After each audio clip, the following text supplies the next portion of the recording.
Boa noite, professor Alexandre. Seja muito bem-vindo aqui mais uma vez no site Jurisprudência e Concursos. É um prazer enorme recebê-lo aqui. Seja muito bem-vindo, viu, professor? Boa noite, Tânia. Novamente é um grande prazer estar aqui com vocês nesse site que também recebeu. É realmente um grande prazer voltar aqui a dar uma aula para esse público tão seleto. É um grande prazer. Ok, para quem não conhece o professor Alexandre, vocês não, sempre que eu falo que eu faço essa brincadeira, eu falo assim que vocês não vão acreditar, quem não conhece, mas o professor Alexandre é promotor de justiça, né? E não é regra que um promotor de justiça venha falar de direito empresarial. Professor, antes então da gente falar um pouco sobre a alteração, e eu vou postar também, assim enquanto o professor vai falando aqui, eu vou postar a frase na timeline sobre o livro.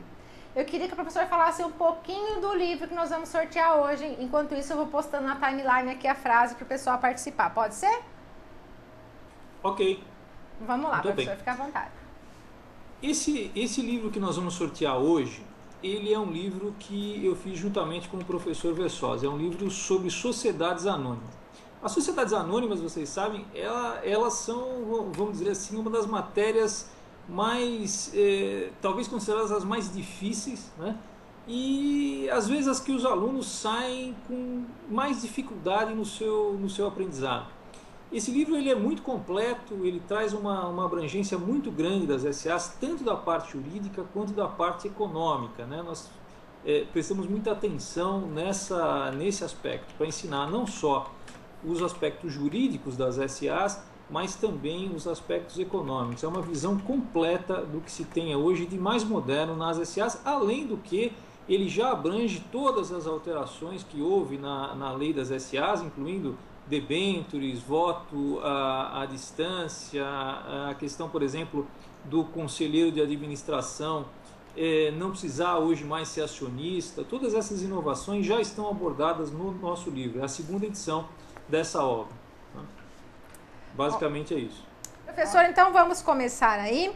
Já postei o roteiro para o pessoal acompanhar a sua explanação. Então, professor, seja bem-vindo. O espaço é seu. Muito bem. Eu novamente agradeço o convite e vamos começar hoje a aula que ela se inicia, aliás, com a questão da nomenclatura, como a querida Tânia Faga já nos falou. Eu, logicamente, não vou entrar nessa questão de nomenclatura. Alguns chamam o nosso instituto, o instituto que nós vamos tratar hoje, de Eireli, de Eireli, de Eireli. Eu me acostumei mais com o nome Eireli, vou usar mais esse nome, mas vocês fiquem absolutamente à vontade para usar o nome que parecer mais apropriado. Né?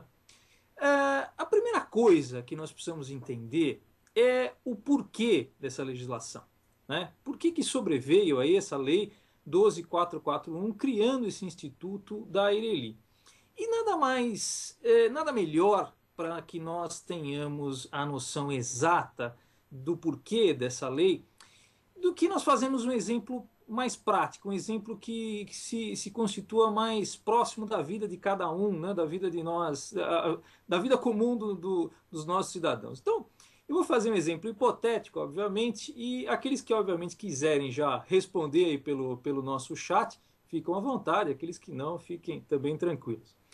Vamos imaginar um exemplo, vamos imaginar que a nossa querida aí, Tânia Faga, nos viesse a cada um de nós separadamente e desse uma ideia para que nós abríssemos um negócio individualmente. Ela dissesse que, olha, é um negócio muito lucrativo, é um negócio que certamente tem grandes chances de dar certo. Ela nos explicasse todos os detalhes, etc., tudo que nós precisaríamos fazer para abrir esse negócio e logo em seguida ela dissesse o seguinte: olha, só que na eventualidade desse negócio dar errado, na eventualidade dessa ideia que eu tive dar errado, você que abriu esse negócio está arriscado a perder não só tudo aquilo que você investiu, mas também toda aquela sua poupança que compunha, né, o seu patrimônio pessoal, todo aquele seu investimento pessoal, toda aquela sua reserva financeira estaria sujeito ao risco do negócio.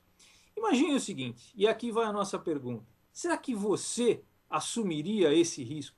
Será que você comprometeria o seu patrimônio pessoal num negócio? Alguns talvez digam o seguinte: olha, é bem possível que eu sou. Imagine que vocês sejam indivíduos que gostam muito de assumir risco, talvez alguns efetivamente fizessem, talvez assumissem esse risco. Grande parte dos senhores, então, entretanto, não assumiria esse risco, obviamente. Por quê? Porque ninguém, né, gosta de ter o seu patrimônio pessoal comprometido no risco do negócio. E, obviamente, empresariar é atividade de risco. Isso nós não podemos excluir. Há sempre risco de perda, há risco de falência, risco de insolvência, etc. Então, qual é a questão, qual é o porquê, qual é o grande motivo dessa legislação de Ireli? É simplesmente o seguinte: é limitar o risco do negócio. Isso é que nós precisamos entender, e aqui eu chamo bem a atenção de vocês. Por quê? Se vocês entenderem bem essa questão de limitação de risco, eu diria para vocês que grande parte da lei já está entendida. Tá? O que acontece? Essa questão de limitação de risco, se nós formos ver, não é propriamente uma novidade. Né? Ela já existiu na história da humanidade há muito tempo. Aliás, se vocês forem ver os manuais de direito empresarial, etc., vocês vão ver que parte do desenvolvimento, até da criação das sociedades anônimas, né, se deu com as grandes navegações em que as pessoas precisavam investir. Né? Era necessário um investimento privado nesses empreendimentos, e era necessário limitar o risco justamente para que as pessoas investissem. Ou seja, a limitação de risco é algo essencial ao empreendedorismo. Se você não tiver limitação de risco, é muito difícil convencer as pessoas a empreenderem. Né? Isso teve na história de toda a humanidade. Agora, como é que estava o direito brasileiro antes dessa lei das Eirelis? Né? Na verdade, nós tínhamos a limitação de risco, nós tínhamos praticamente para dois tipos societários. Né? As sociedades anônimas e as sociedades limitadas. Elas apresentavam, com as suas peculiaridades, que nós vamos entrar aqui, mas elas apresentavam uma situação de limitação de risco, pelo menos em tese. Né? Nós vamos ver algumas restrições a isso posteriormente. Mas, ao empresário individual, o nosso direito não apresentava limitação de risco. Isso é uma coisa muito importante. Né? Aliás, a própria unipessoalidade, né? o exercício de uma atividade empresarial com limitação de risco, era muito restrito no nosso direito. Nós tínhamos basicamente três tipos, né? Três exemplos de exercício de atividade por uma pessoa só que apresentava alguma limitação de risco. O primeiro caso era o da empresa pública. Né? A empresa pública, ela na verdade, é uma pessoa jurídica de direito privado constituída por um único acionista, basicamente, em regra, que é o poder público, né? Normalmente a União. Depois nós tínhamos o caso da subsidiária integral, que é uma figura das sociedades anônimas, prevista na Lei de Sociedades Anônimas. E, finalmente, os casos da chamada unipessoalidade temporária, né? Ou seja, daqueles casos em que inicialmente se tinha uma sociedade e por algum evento, como morte, exclusão do sócio, retirada do sócio, essa sociedade passava a contar com um só sócio. Né? Então se admitia por um tempo, o Código Civil falava em 180 dias, a Lei de Sociedades por Ações até a próxima Assembleia, se admitia que a sociedade continuasse unipessoal até que arrumasse outro sócio. Esses eram casos pontuais que o nosso direito admitia a unipessoalidade, ainda com alguma limitação de risco. Bom, qual foi a consequência disso? Né? Qual foi a principal consequência disso?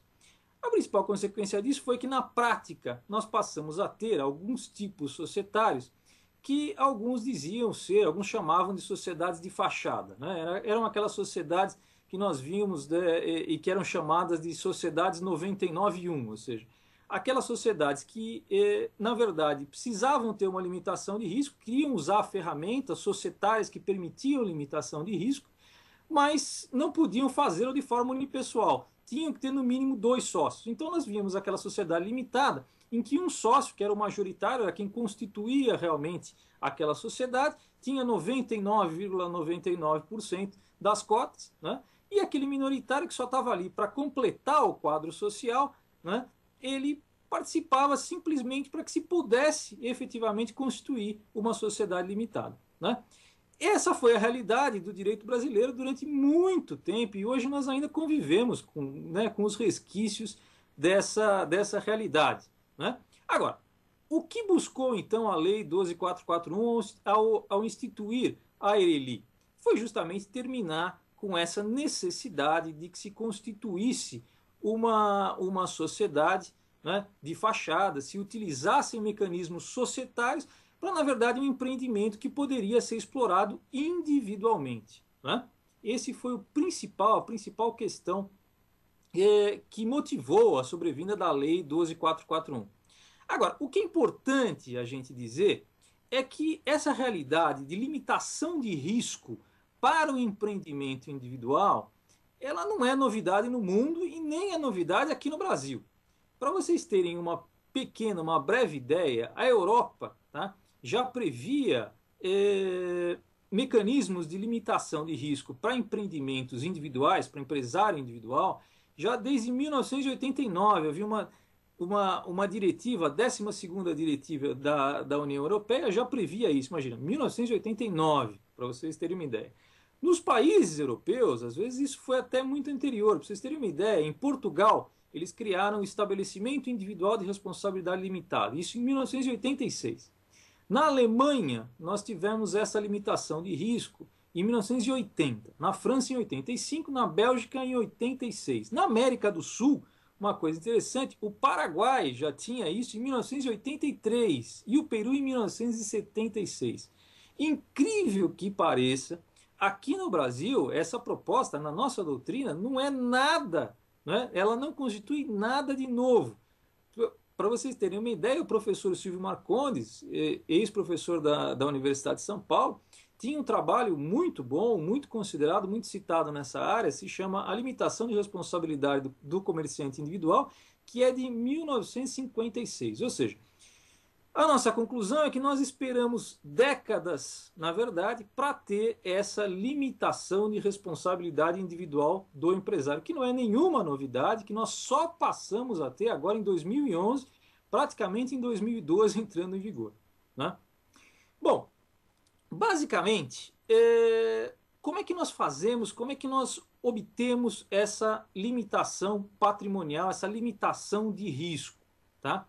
A doutrina aponta vários sistemas para isso, né? Basicamente, nós temos dois sistemas. Ou se constitui um patrimônio separado, ou se constitui um patrimônio autônomo. Como é que se faz cada uma dessas situações, dessas circunstâncias? Bom, um patrimônio separado se cria com o mesmo titular. Então, vamos imaginar um empresário individual, né? Pessoa física. O que se faz para se limitar o risco desse empresário? Simplesmente se pega uma parcela do patrimônio dele e se separa, dizendo o seguinte: olha, este patrimônio separado, né, de um mesmo titular inicial vai responder apenas por algumas dívidas desse empresário. Ou seja, ele só vai responder pelas dívidas que tenham origem no exercício da empresa, ok? Bom, a diferença desse patrimônio separado, né, dessa separação patrimonial com o patrimônio autônomo é que para que você crie um patrimônio autônomo, você separa também uma parte do patrimônio, mas você não deixa ele com o mesmo titular. Você entrega isso para outro titular. Que titular seria esse? Seria uma pessoa jurídica, ou seja, você pega esse patrimônio e dá para uma pessoa jurídica titularizada por aquele empresário pessoa física, tá? Esse sistema de patrimônio autônomo, tá, é o que foi criado pela Lei 12.441, tá? Normalmente, então, quando se tem patrimônio autônomo, o que se faz? Se dá parcela do patrimônio, se transfere parcela do patrimônio para uma pessoa jurídica. Quando se tem patrimônio separado, um mesmo titular simplesmente separa do patrimônio dele uma parcela e ela continua sobre a mesma titularidade da pessoa física, tá?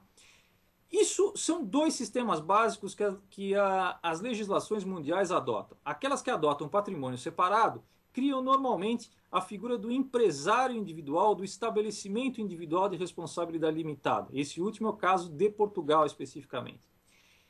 As legislações que criam os patrimônios autônomos, elas comumente criam a figura que ficou conhecida como sociedade unipessoal. Tá? Várias nações da Europa criaram sociedades unipessoais. Agora, a questão que nós temos que verificar antes ainda de entrar na nossa legislação, tá? Eu ainda não estou começando a falar da ERELI, estou falando apenas dos sistemas de limitação de risco.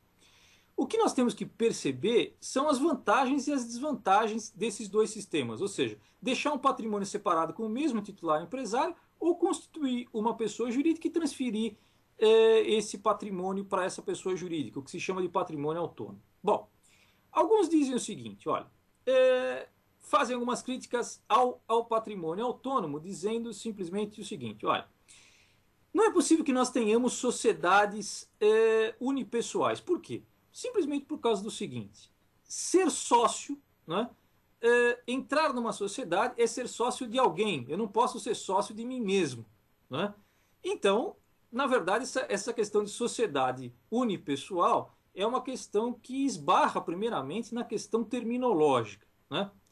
Bom, essa é uma crítica, o argumento é muito razoável, né? Mas isso não tem obstado que as legislações mundiais criem a figura da sociedade unipessoal. Tá? Ela é criada, por exemplo, a própria legislação italiana admite a sociedade unipessoal, muito embora se tenha toda essa crítica em relação à terminologia de ser uma sociedade com uma pessoa só, né? Com um sócio apenas. Bom, então, esses que fazem essa crítica preferem o sistema de patrimônio separado porque ele é mais, vamos dizer assim, consentâneo com a técnica, com a ciência jurídica, né? Porque mantém um único titular e não fala que existe uma sociedade de uma pessoa só. Bom, aqueles que pensam contrariamente fazem o seguinte, vamos dizer, o seguinte elogio do sistema de patrimônio autônomo. Eles dizem que esse sistema facilita a transferência desse patrimônio. Porque imagine o seguinte, se nós constituirmos uma pessoa jurídica efetivamente, para que ela seja transferida, não há solução de continuidade desse titular pessoa jurídica. Né? O que vai acontecer? Simplesmente se transfere o titular da pessoa jurídica, transfere essa pessoa jurídica para outro titular, sem solução de continuidade nesse patrimônio.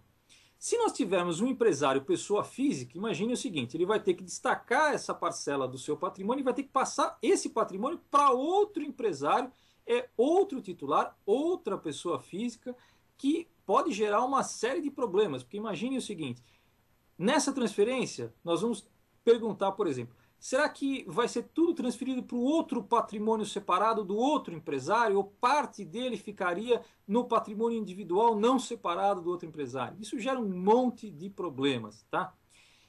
Eu estou dizendo isso, obviamente, para que vocês saibam, conheçam bem esses dois sistemas, tá? Patrimônio separado, um único titular, patrimônio autônomo, cria-se uma nova pessoa jurídica. Aí, obviamente, a doutrina tem elogios e tem críticas para os dois sistemas. Tá ok? Muito bem. Muito bem. Antes ainda da gente começar a entrar na nossa legislação, eu queria falar um pouquinho, ainda nesses dois sistemas, do que adota talvez o que venha a ser a nossa legislação comercial futura, ou seja, o projeto de Código Comercial que hoje tramita, de autoria do professor Fábio Lior, que hoje tramita no Congresso. Como ele trata essa questão? Ele, na verdade, o código admite os dois sistemas. Tá? Ele admite tanto o sistema de patrimônio separado, tá? Que ele chama de exercício da empresa em caráter fiduciário, se vocês forem ver, são os artigos 27 e seguintes do projeto de código, e também admite a sociedade unipessoal, ou seja, o patrimônio autônomo. Tá? Então, o projeto de Código Comercial dá essas duas opções, o que eu acho, aliás, muito bom, porque nós podemos ter uma grande liberdade aos empresários para usarem os dois sistemas, as duas ferramentas jurídicas, conforme sejam melhores as suas realidades especificamente. Né? Muito bem, então prosseguimos e agora nós entramos especificamente na nossa legislação. Primeiro, a gente tem que ver a questão terminológica. Tá? Por quê? O nosso legislador, ele decidiu chamar o nosso Instituto de Limitação de Riscos de empresa individual de responsabilidade limitada. Bom, Primeiramente, a gente tem que observar o seguinte: empresa, no conceito de direito comercial, ela não significa empresário, tá? Ela não se identifica nem com o empresário individual e nem com a sociedade empresária ou pessoa jurídica empresária. Empresa no direito comercial é atividade. Ela se assemelha muito mais, esse conceito se assemelha muito mais ao que nós conhecemos como empreendimento, tá? Agora, atividade, ela não é sujeito e não é objeto de direito. Então, a empresa não é objeto de direito, não é sujeito de direito. Tá? Empresa se exerce, empresa não se tem, né? E não se é. Né? Então, a empresa propriamente não tem patrimônio, né? Ela não tem ativos, ela é uma atividade, ela é um conjunto de atos visando um fim. Né? Assim sendo, a limitação patrimonial que busca a nossa lei não é a limitação patrimonial de uma atividade, não é a limitação da empresa, é a limitação do patrimônio do empresário, a limitação de risco ao patrimônio do empresário. Então, essa nomenclatura vem sendo muito criticada e eu acho particularmente uma crítica muito procedente. Por quê?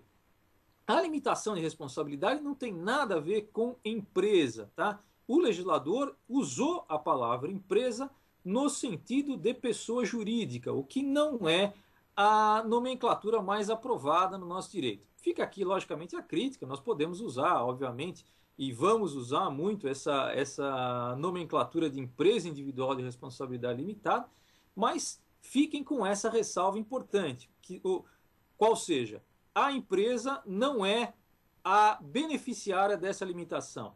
A limitação de risco, a limitação patrimonial, ela é do empresário, tá? Da pessoa jurídica ou do empresário individual. Ela não é da empresa como entendida como atividade, tá? Esse é uma primeira questão.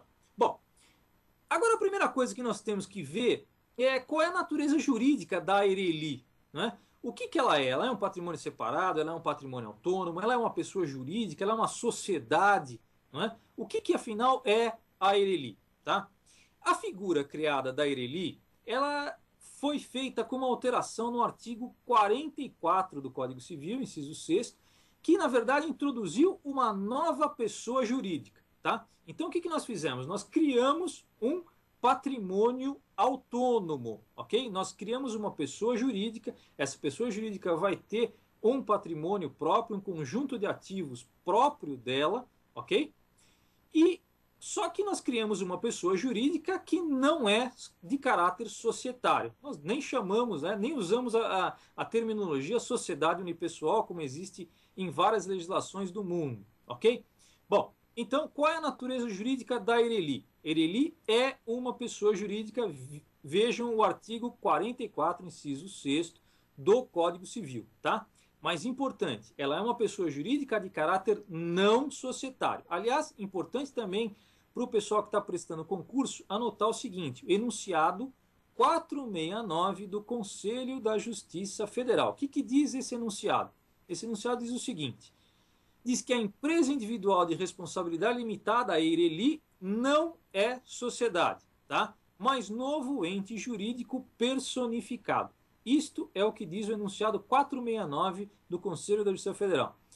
Até o próprio Conselho da Justiça Federal aprovou um outro enunciado, de número 472, que fala sobre terminologia. Ele diz o seguinte, que é inadequada a utilização da expressão social para as ERELIs. Então, quando, por exemplo, nós vamos falar sobre capital das ERELIs, seria, de acordo com o Conselho da Justiça Federal, isso pode muito bem ser perguntado em algum concurso, não é correto que a gente falasse capital social, por exemplo. Nós poderíamos falar em capital investido, em capital aplicado, mas não em capital social, porque nós não estamos diante de uma sociedade, ok?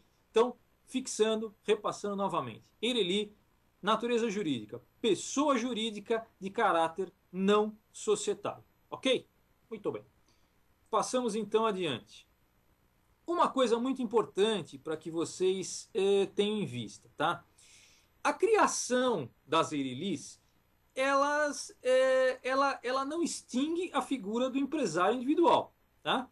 Se determinada pessoa física quiser explorar uma atividade empresarial, como fazia antigamente, fazendo individualmente, sem criar uma EIRELI, fazendo como empresário individual, pode fazê-lo, tá? Não vai ter com isso limitação de risco, não vai ter limitação patrimonial, ok? Mas pode fazê-lo. A EIRELI não extingue a figura do empresário individual. Uma coisa muito importante, aliás, e tanto não extingue essa figura do empresário individual, é que nós vamos ver um pouquinho mais para frente, o empresário individual pode se transformar em EIRELI. E a EIRELI pode também se transformar em empresário individual, tá? Essas duas figuras coexistem hoje no nosso direito, ok? É muito importante que vocês fixem bem isso. EIRELI é uma opção do empresário individual para que ele explore a sua atividade. Pode fazê-lo como empresário individual, pode constituir uma EIRELI para isso, ok? Muito bem. Uma outra questão sobre as EIRELIs diz respeito ao registro. E aqui eu também vou citar mais um enunciado do Conselho da Justiça Federal muito importante, é o enunciado 471 do Conselho da Justiça Federal. Diz o seguinte, que os atos constitutivos da EIRELI devem ser arquivados no registro competente. Normalmente é a junta comercial. Nós vamos discutir um pouquinho mais se a EIRELI pode ser constituída para exercer atividades intelectuais de caráter não empresário, quando ela seria registrada no cartório de registro de pessoas jurídicas, né? E esse mesmo enunciado diz o seguinte, que a falta de arquivamento ou registro de alterações de atos constitutivos posteriores configuraria uma irregularidade da EIRELI superveniente. Particularmente, eu não concordo muito com esse enunciado. Por quê? Empresário irregular é aquele que não se registrou, aquele que não arquivou seus atos constitutivos na junta comercial. Um não arquivamento de um ato societário posterior, vamos dizer, uma nomeação de um administrador ou algo posterior, não necessariamente cria irregularidade para esse empresário ou para essa EIRELI, tá? Eu acho que esse enunciado 471 da Justiça Federal foi um pouco além, não é uma criação, pelo menos não em todos os casos, de irregularidade da EIRELI, tá bom? Bom, antes da gente passar para o próximo bloco de perguntas, nós vamos fazer uma diferenciação importante. Eu quero saber o seguinte, eu vou fazer uma pergunta. A pergunta é a seguinte, existe distinção entre EIRELI, EPP, a empresa de pequeno porte, e a microempresa? Qual que é a distinção dessas três figuras, né? Como é que nós vamos definir essas três figuras agora no direito brasileiro? Outra coisa, posso eu ter uma EIRELI que seja EPP ou uma EIRELI ME, ou seja, uma EIRELI de pequeno porte, uma EIRELI microempresária, né? Bom, na verdade, essas figuras não se confundem. Uma coisa não tem nada a ver com a outra. Quando eu digo EIRELI, quando eu falo sobre EIRELI, eu quero dizer apenas que existe aí uma limitação de risco, uma limitação patrimonial ao seu titular. Ou seja, o patrimônio pessoal do titular da EIRELI não vai responder, em regra, pelas obrigações constituídas no exercício da atividade, ou seja, pelas obrigações constituídas pela EIRELI. Então, quando eu digo a respeito de EIRELI, eu estou dizendo a respeito de limitação patrimonial, ok? Esse é o conceito básico da EIRELI. Quando eu menciono empresa de pequeno porte, ou quando eu menciono microempresa, sobre o que eu estou falando? Eu estou falando de porte empresarial, tá? Eu estou falando de empresa que, pelo porte, normalmente isso é medida, vocês podem ver a Lei Complementar 123 de 2006, isso é medida normalmente pela receita bruta anual, tá? Até determinado ponto, ela é microempresa. Depois de determinado ponto, ela é uma empresa de pequeno porte. Isso serve basicamente para quê? A ME e a EPP. Basicamente para situar esses tipos empresariais em alguns tratamentos jurídicos específicos, normalmente no campo fiscal, no campo tributário. Bom, então vocês podem ver que os critérios para EIRELI, limitação patrimonial, para ME e para EPP, o porte dessas empresas, não tem nada a ver uma coisa com a outra. E eu posso ter EIRELI ME ou EIRELI EPP? Sim, posso. A própria regulamentação do DNRC, do Departamento Nacional de Registro do Comércio, permitiu isso, tá? Ele apenas disse o seguinte, apenas ressalvou que não é possível colocar esse nome ME ou EPP, essa nomenclatura, diretamente no registro do ato constitutivo, mas apenas posteriormente, quando haja o enquadramento dessas EIRELIs como ME ou como EPP. Então vamos abrir para as perguntas, não sei se tem. Doutora Tânia. Aqui, vamos para a segunda questão, que é da Thalita. Ela está perguntando o seguinte, professor. Como que é a conversão? Como é essa? Acho que o professor falou da conversão do empresário individual, né? Ela pergunta assim: como é essa conversão do empresário individual em EIRELI? Quais seriam os requisitos? Muito bem. Thalita, Isso, deixa professor. eu dizer então para você. Nós vamos ver isso aí um pouquinho depois, mas eu vou antecipar algum assunto aqui. Basicamente, existem vários requisitos. Existem alguns requisitos burocráticos, etc., de certidões, etc., da formalização do ato constitutivo, há vários requisitos, tá? Essa matéria, ou seja, esses requisitos para que você transforme um empresário individual em EIRELI, estão regulamentados, tá, na Instrução Normativa 118 de 2011 do DNRC. Tá? Você pode pegar essa instrução normativa, lá tem tudo, todos os requisitos, certidões, ato constitutivo, como é que se faz o processo, etc. Há uma série de requisitos, tá, que eu não vou repetir aqui, porque nós vamos nos alongar muito aqui nesse sentido. Mas se você quiser pegar, é só você entrar no site do DNRC, é a Instrução Normativa 118, ok? Ok, professor. Tem mais uma pergunta aqui da Patrícia, da Pati. Qual seria o interesse de se passar de EIRELI para empresário individual? Qual que é o interesse de fazer essa conversão? Bom, essa é uma grande pergunta, porque o que nós verificamos seria o seguinte: qual seria o interesse, já que na EIRELI nós temos uma limitação de risco e para o empresário individual nós não temos nenhuma limitação de risco. Tá? Olha, é muito difícil verificar cada caso concreto, mas eu poderia te dar, eu poderia imaginar aqui uma situação que talvez talvez fizesse surgir esse interesse. Por exemplo, você sabe que a EIRELI ela tem que ter um capital mínimo, que nós vamos ver logo em seguida na nossa aula. O empresário individual não. Vamos imaginar, por exemplo, então, que essa determinada EIRELI não tivesse condições de manter ou não quisesse manter esse capital mínimo. Ela poderia ter interesse em se transformar posteriormente no empresário individual. Okay? Essa seria uma das hipóteses. Poderia vislumbrar outras, tá? A prática é muito rica nessas situações de nos dar, de nos informar esse tipo de situações. Eu estou dizendo apenas uma delas, ok?